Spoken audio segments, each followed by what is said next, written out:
Hello and welcome to our programme. Now today we are talking about a book called Revision of History, Russian Historical Propaganda and Ukraine. Now it includes the analysis of 6 main narratives with respective messages and sub-messages demonstrating how Russia reinterprets Ukrainian history to justify its military aggression. Now the book also contains responses of Ukrainian historians to these narratives and messages. And I'm pleased to say, to talk more about this research, we welcome to our studio today Oksana Iliuk. She is an expert of the analytical department at Internews. Hi Oksana, thank you very much for coming in. Hi. So this is a big book. A lot of work has gone into this, and I think in a few moments we can show on screen the 6 main narratives that you and your colleagues have outlined in this book. I mean, for example, the first one there we can see on the screen, Ukraine is Russia's failed shadow. The second one, Ukraine is an artificial project of the West, and so on. So all these propaganda myths about Ukraine are outlined in this particular book. Before we talk a bit more about these narratives, can you talk more about how you gathered the analytics from social media, how many Facebook and contact your posts you looked at, and how did you pick these particular subjects? Yes, sure. So we've started with the, first of all, background analysis of Russian propaganda in general, in order to create a kind of a list of keywords that can help us to identify these main narratives. Then, together with the help of our partners from the Singularix company, we've created this list and started to look with the special artificial intelligence tools through Facebook and Vkontakte, or VK, how it's called now, in order to identify the main post that has these words, the keywords. So in general, we have analyzed about 1,000 posts in Vkontakte and in Facebook together, but from them we selected about 200 posts in VK and a couple of thousands on Facebook that have direct connections with the history itself, because Russian propaganda is it's everywhere to some extent. Yeah, it's quite extensive. Yeah. Yes, indeed. And some of our Western colleagues, they are trying to debate on the question whether we can call it a propaganda, but we've decided to call it a Russian historical propaganda, as it has connection to the history, and it also has like a background nature, so it's always somewhere there trying to destroy the narratives that we have and also push their own ideas about the history. Yeah, and was it quite difficult to actually go through all these posts and find? Was it a very complicated algorithm that perhaps you and your colleagues had to come up with? Yeah, actually it was really tough for us, because first of all, artificial intelligence is really good because it helps us to somehow get the essence, but it's like halfway, because we still need analysts, people that are going to read through all these posts, that are going to... You have to translate them as well, I would imagine. Yeah, of course.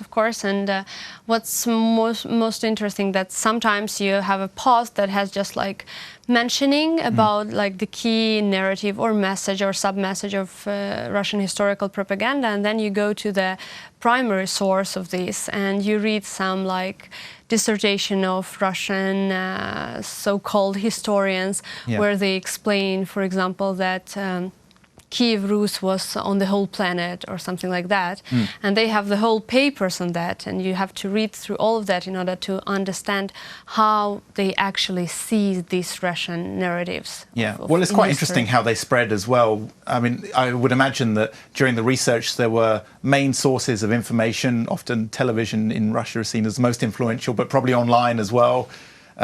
People can hide their usernames. They can hide their messages after a certain time as well, once the fake news has spread, that sort of thing. I want to ask you about the timeline for this as well, because often Russian propaganda narratives change and evolve, especially since 2014, since the war began. So what was the timeline that you used? for this data. Yeah, so you mentioned really a nice thing that Russian propaganda, the narratives they develop, they change throughout the time. But what concerns history and what's interesting, that it was not a case, because we selected the period from 2016 to 2019.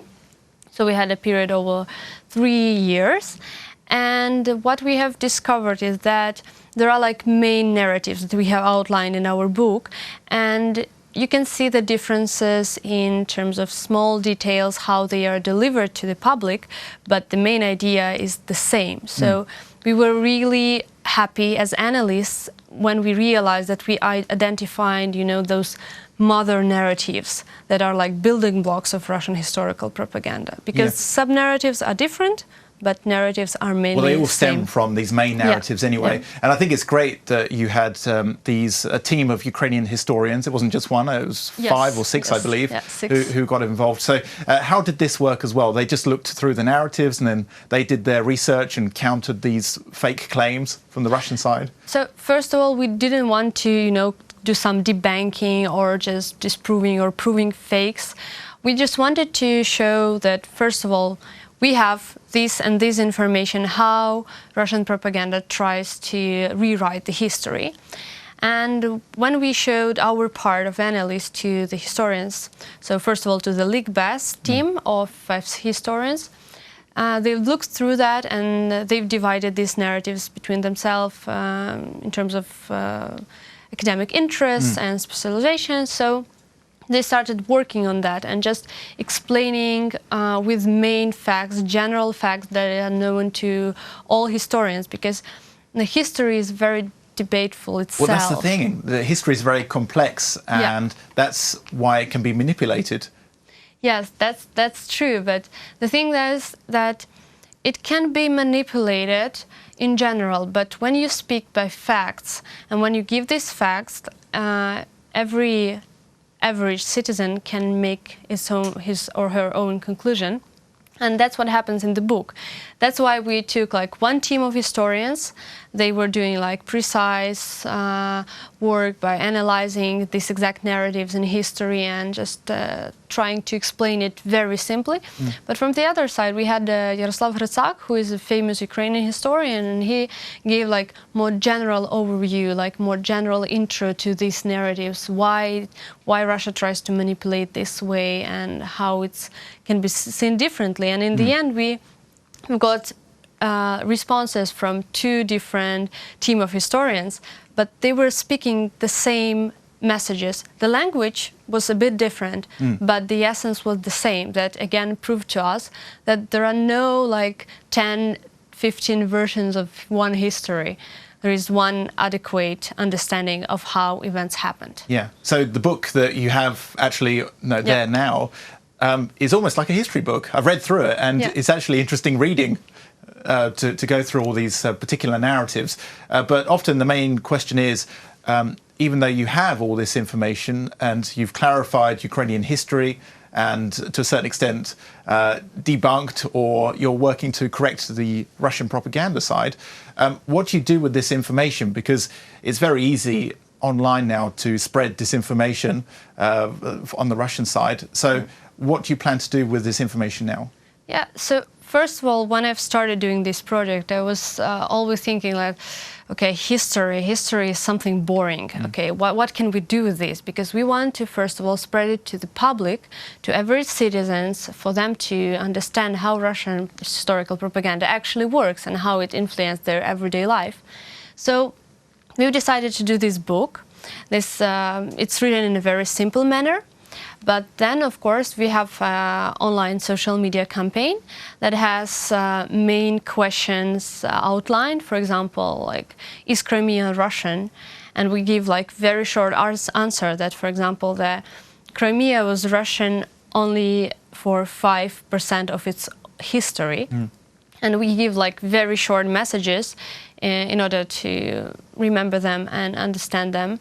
And also we have developed a test that will be viral through social media as well, where you can test your knowledge and you get the answers from the book. You like get an explanation. Was you caught on not like believing really Russian? Test your knowledge, yeah. Yeah, but not like in a history class that this year happened this and this and this, but more like whether you can understand how this process going or not, or. And the main thing is, it's also in English as well. Yes. So it's good, perhaps, for the people who are watching at the moment who are not in Ukraine, but also abroad as well. How can they read this particular book? So this book was developed by Internews Ukraine and Ukraine World. And Ukraine World is an English initiative that explains Ukraine to foreigners. And actually you can download the PDF version and sooner the MOBI format or EPUB format on ukraineworld.org. Perfect. Okay. Well, thank you so much for coming into our studio today, and best of luck with your project. Thank you so much. Thank you very much. That was Oksana Iliuk, an expert of the analytical department at Internews Ukraine. Thanks for watching, and stay tuned for more here on UATV.